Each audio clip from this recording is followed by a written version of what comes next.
E é provável que ele nunca mais volte, se o Espírito Santo não fizer uma obra de convencimento. Porque agora ele acredita que ele pode tudo, sozinho, não depende de Deus. Então você entende? Um livro que você coloca na mão de alguém, uma verdade pregada que você desprega, ou uma pregação de algo que ainda não foi pregado e você não tem a verdade plena, coloca alguém no trilho da perdição, do fracasso, da bagunça mental. E o que você vai fazer depois? Você vai dormir, você vai vir para a igreja, vai dar o seu glória, vai cantar. Você está bem, mas você causou na vida de alguém um estrago. Então o Espírito Santo é fundamental porque ele te revela verdades, inclusive a verdade de que não está na hora de falar a verdade. É verdade boa essa, não é? Então é muito importante que você tenha essa noção. Eu não sou o dono da verdade, eu sou só um pastor que procuro conhecer a palavra de Deus. E nem tudo eu sei. Vai ter hora que você vai perguntar para mim coisa que eu não sei o que falar, eu vou ter que procurar outra pessoa. Porque nenhum de nós domina toda a verdade. Nós conhecemos a verdade gradualmente. Mas é fundamental que você entenda que dentro de um propósito de autoridade espiritual, você não tem a autoridade de dar diretriz para ninguém quanto à vida espiritual dessa pessoa sem passar por mim. Especialmente se você não quiser ouvir o Espírito Santo de Deus. Porque no fim das contas eu tenho que prestar conta da sua alma, da sua alma, da sua alma, da sua alma. Talvez isso para você é imperceptível. Vai ser imperceptível para você a eternidade inteira, mas para mim não. Porque segundo a Bíblia, mestres, quem ensina, quem está com o microfone o tempo todo, recebe uma carga de cobrança muito maior que os demais. Então nós temos um perigo, nós estamos pisando em ovos. E é por isso que o Espírito Santo é fundamental. Porque o Espírito Santo ele nos ajuda a nos comportar de forma certa, até quando a gente não sabe o que fazer. Quando não sabemos o que fazer, não sabemos o que falar, não temos a resposta para nós mesmos, nós não temos o direito de extraviar pessoas do caminho com meias verdades. Eu sei, eu não sei, Espírito Santo nos guia. Espírito Santo fala conosco. Então o papel do Espírito Santo, veja aí no versículo de número 13: quando vier aquele Espírito da verdade, diga Espírito da verdade. Quando aquele Espírito da verdade vier, ele vos guiará em quê?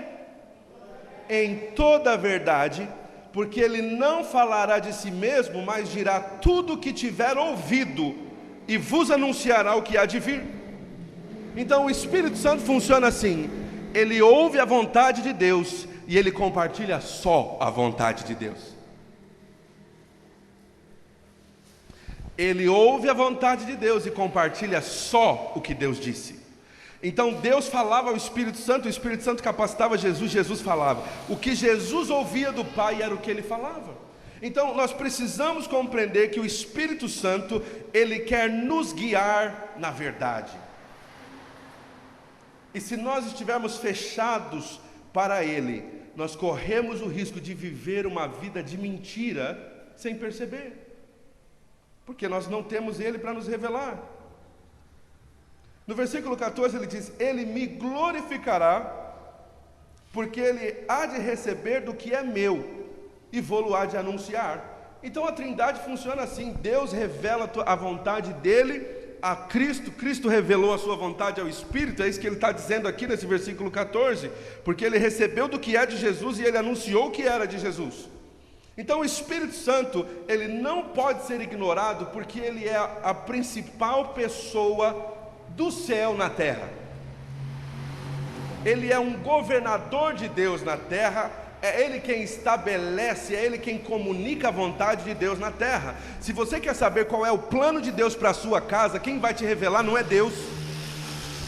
Quem vai te revelar é o Espírito Santo. Se você quer saber qual é a vontade de Deus para a sua vida ministerial, para a sua vida na casa de Deus, é o Espírito Santo quem te revela. Mas se você estiver alheio a ele, se você ignorá-lo, tem uma coisa que o Espírito Santo sente: ele fica ferido.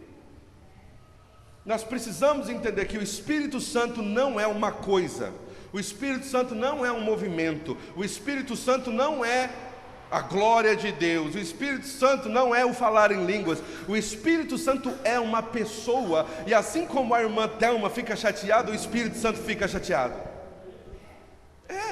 Assim como o seu filho fica chateado, o Espírito Santo fica chateado. E o apóstolo Paulo vai nos ensinar, ele diz: não extinguais o Espírito. É isso? O que significa? Não apagueis, não limite a movimentação, não limite a existência, não limite o propósito e a existência do Espírito Santo. Porque o que adianta você ter muito dinheiro se você não quer usar? Para que precisa? Dá para quem quer. Você vai na loja e compra sapatos e fala: nossa, isso aqui eu vou pôr no meu guarda-roupa, vai ficar lindo na coleção. É isso que a gente faz? A gente vai no mercado e compra arroz, feijão, macarrão e fala: isso aqui vai ficar bacana no meu armário. Se uma coisa existe, é para cumprir seu propósito. O Espírito Santo existe e tem um propósito, é falar e revelar a mente de Deus para a igreja. Mas se nós o ignoramos, a gente só vem na igreja, mas não entende o que Deus quer.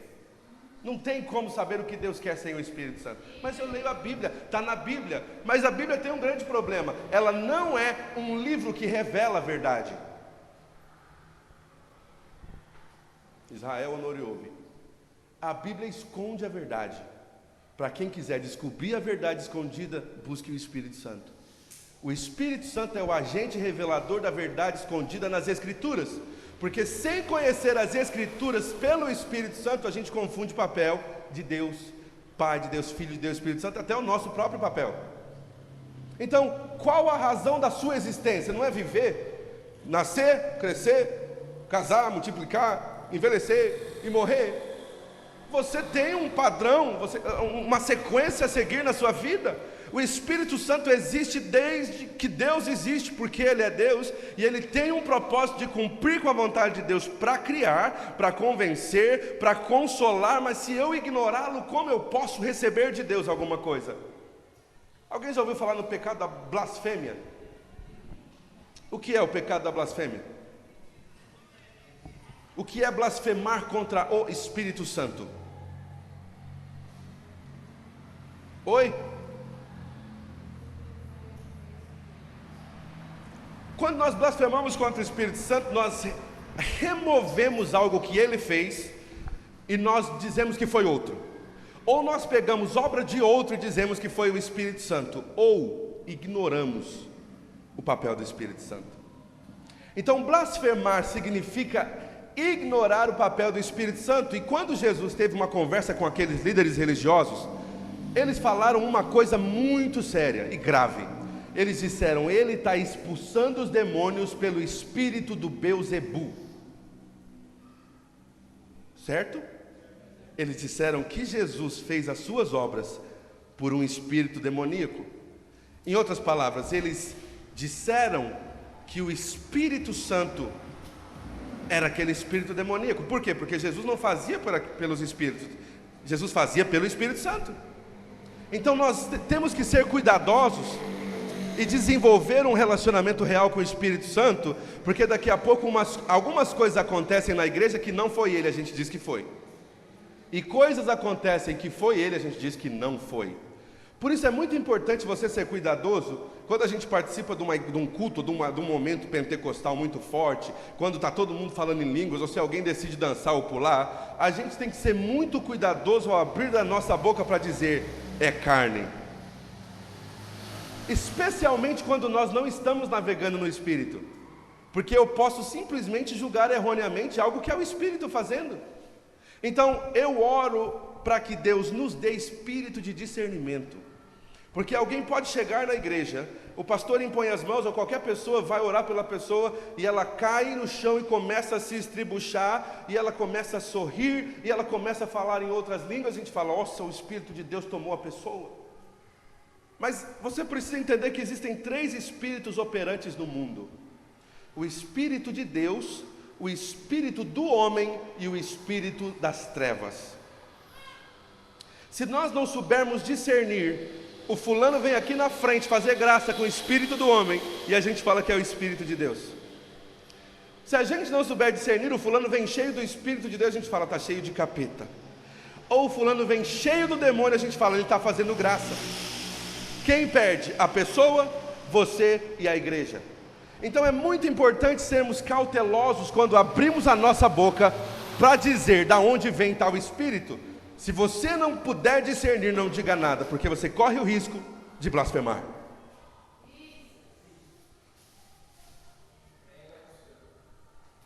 Você está entendendo? Então, lidar com o Espírito Santo precisa de muita cautela, porque a palavra diz o seguinte: se você blasfemar, errar, pecar contra o Pai te perdoa.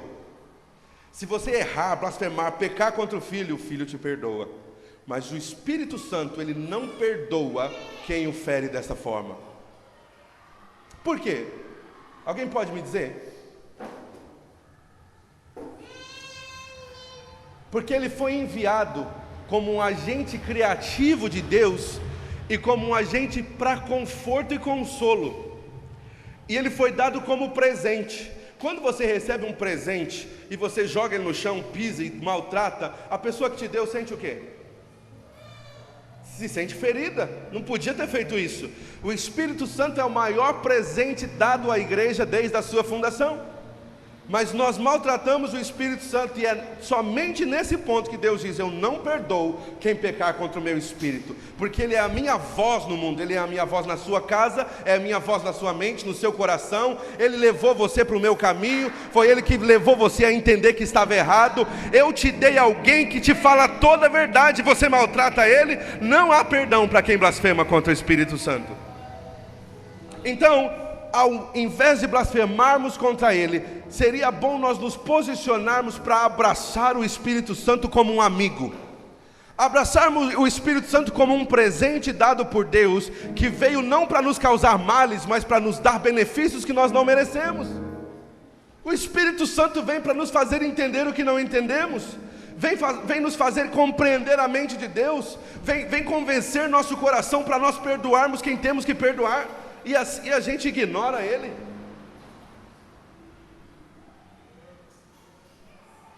Não podemos fazer isso.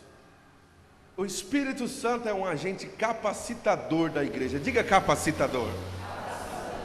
Como a gente define a palavra capacitador? Alguém que me dá o poder de fazer o que eu não fazia antes. Somente o Espírito Santo capacita alguém a curar os enfermos, levantar os mortos, a pregar o Evangelho. Somente o Espírito Santo leva a pessoa que recebeu o Evangelho da sua boca a confessar e crer.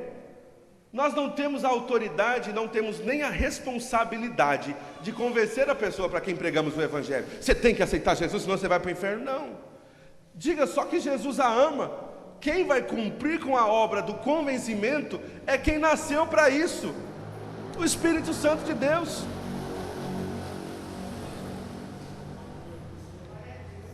Será que tem lugar para o Espírito Santo no seu coração? Ou você lida com uma trindade dupla, uma trindade de dois?